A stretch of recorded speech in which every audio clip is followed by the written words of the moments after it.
Kepada teman-teman musik, mungkin boleh istirahat, ambil nasi di belakang. Salam. Terima kasih, perkenalkan nama saya Roni Immanuel. Roni keras kepala, Immanuel Tuhan besertaku. Jadi nama saya artinya adalah orang yang keras kepala tetapi disertai Tuhan. Amin. Cuman muka nggak matching dengan nama tersebut, saya ganti jadi Mongol Stres. Kenapa Mongol? Mukanya udah mirip orang Mongol, stresnya di kacamata. Seumur-umur saya jadi stand up comedian belum pernah saya pakai kacamata di mata. Saya selalu taruhnya di kepala. Karena mata saya nggak minus, yang minus otak saya. Dilematis saya jadi anak Tuhan, jadi hamba Tuhan adalah dengan rambut seperti ini.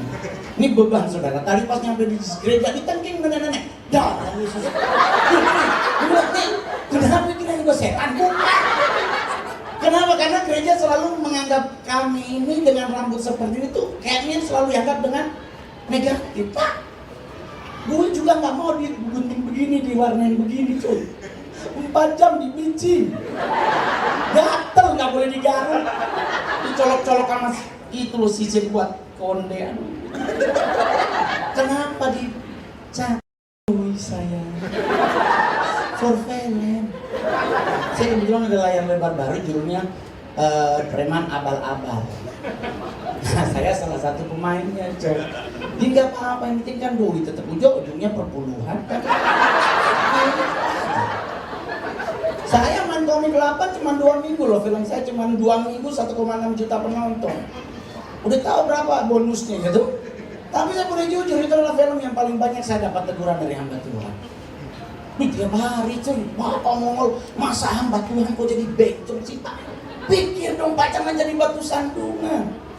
Gua marah balikin perpuluhan gue.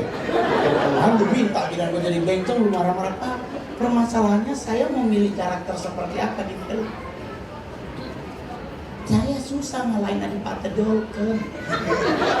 Saya susah ngalahin Reza. Saya susah ngalahin Aliando. Saya pernah main sinetron, judulnya emang ganteng-ganteng serigala. Saya jujur cuma setengah jam syuting, mandor doang, bor-bor, tabrak mobil meninggal.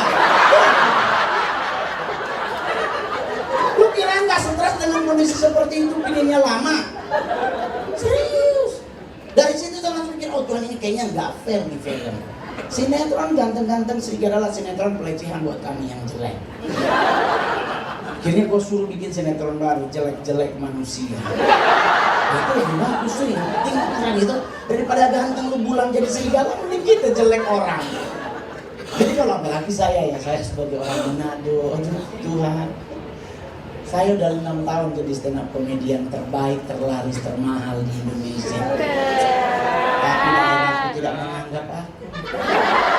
Saya baru tahu Yesus pun di kampungnya nggak dianggap, apalagi Mongol. Sudah aja nggak usah berharap banyak. Soalnya kalau tiap kali pulang Manado, kalau di Jakarta tadi kita juga, Mongol foto dulu. Tuhan Yesus di Manado-nya Anda. Dan cuma dia aja, saya. Baby saya kan, baby saya itu jelek ya Tuhan, kenapa jelek di bawah-bawah? Terus saya lihat ada anak kecil, enakan anak cowok. 3 bulan sekali beli sepatu jadi. Anak cewek ini boleh lihat bando. Cuci papi. Saya kasih tahu buat laki-laki hari ini yang masih jomblo, ingat. Perempuan itu yang paling menakutkan bukan mulutnya, telunjuknya.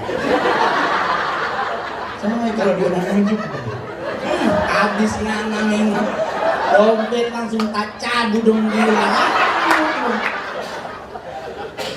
Anak saya juga begitu, karena di belakang ada mami. Saya gereja di Globe, keluarnya kan cuma ada 2 mall, Grand Indonesia dan Plaza Indonesia, gak ada matahari di situ. Dia nunjuk jepitan rambut, tapi lucu loh. Hah? Karena sudah harga bapak di saudara saya. Cuma jepitan rambut 130, jepitan apaan? Mama di belakang, anak lo cuma 1.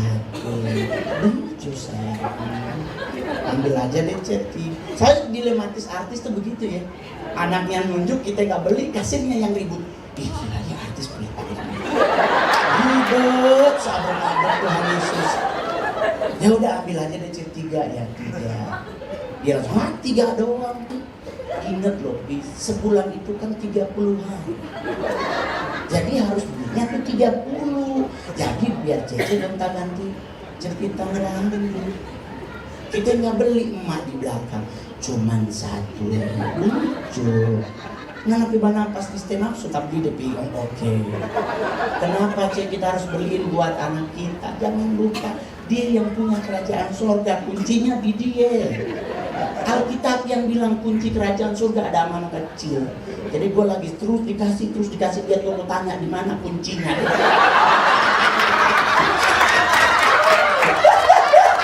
Biar gue boleh masuk coy.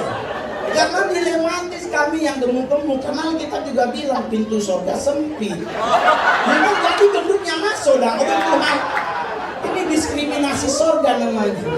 Saya ngomong begitu besoknya ditegur Papi Gilbert di KKR pas kabel. Ada tuh anakku kurang ajar.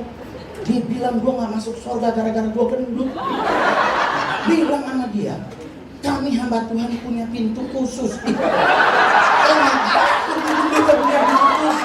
Terus kita nyepatnya di mana? Terus dia ngomong jangan-jangan dia yang nggak masuk. Besoknya saya stand up di Metro TV. Saya bilang sama papi saya, jangan lupa saya setengah Cina, pasti punya orang dalam.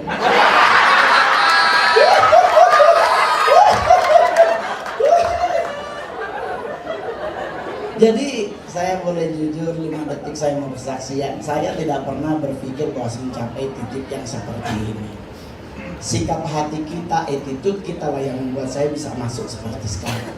Saya dari Manado tahun 98, targetnya ke Jakarta mau sekolah pendeta. Serius, boleh tanya semua pendeta di Manado. Bahkan saya didoakan oleh banyak pendeta. Nyampe Jakarta sponsor kabel. Waktu 99 Krismon terjadi, banyak perusahaan rontok. Saya susah cari kerja. Bertahan hidup, saya jualan koran di Tugu Tani, kerja di rumah makan Padang di Jalan Sabang. Sorenya, malamnya jam 6 saya kerja di rumah makan pecel lele di Jalan Sunda. Pecel lele Heri namanya. Orangnya masih pada hidup semuanya.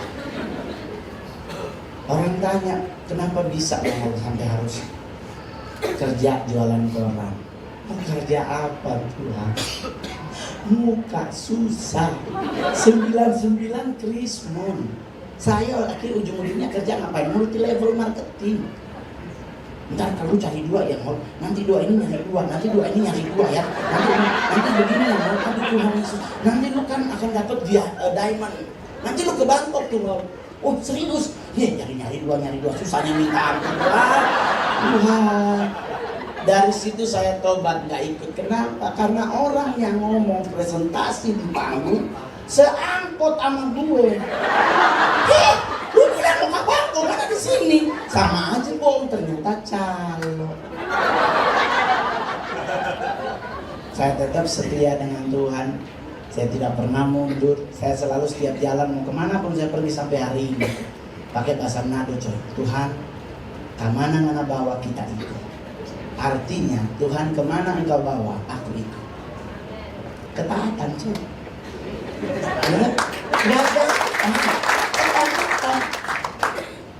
Jadi stand up comedy 2011 lewat Metro TV episode pertama. Saya generasi pertamanya Metro TV.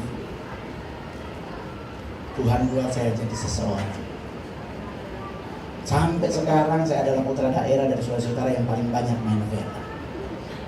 Ya kan? Lumayan 110 juta per hari. Wih. Sekalipun memang Bangkok adalah kota yang saya tidak pernah mau pingin datangi, tapi karena kebetulan bayarannya tinggi saya ambil. Karena saya paling traumatik di Thailand. Naksir cewek nggak taunya cowok. Kita direksi cewek butuh lah. Sama burung toh. Berdosa Tuhan.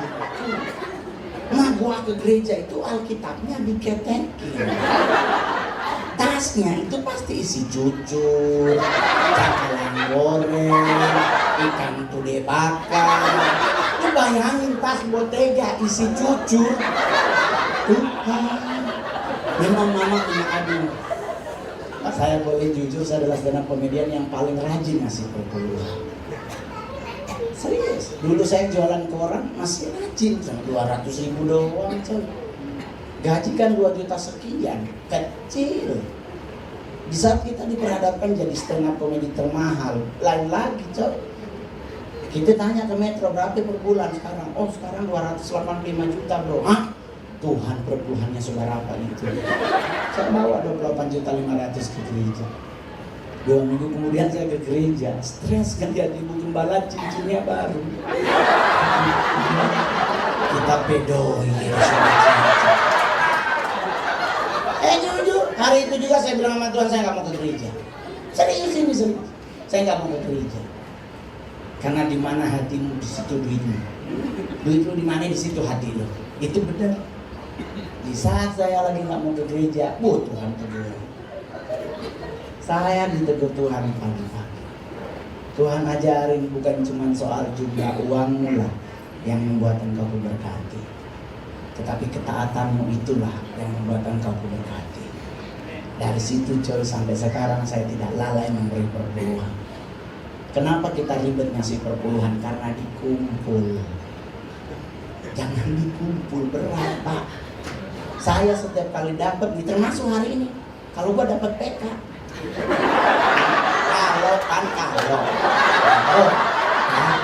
Kalau gue dapet PK, besok pagi langsung gue transfer 10%-nya, nggak berasa karena kecil. Tapi kalau nggak dapet ya kurang ajar.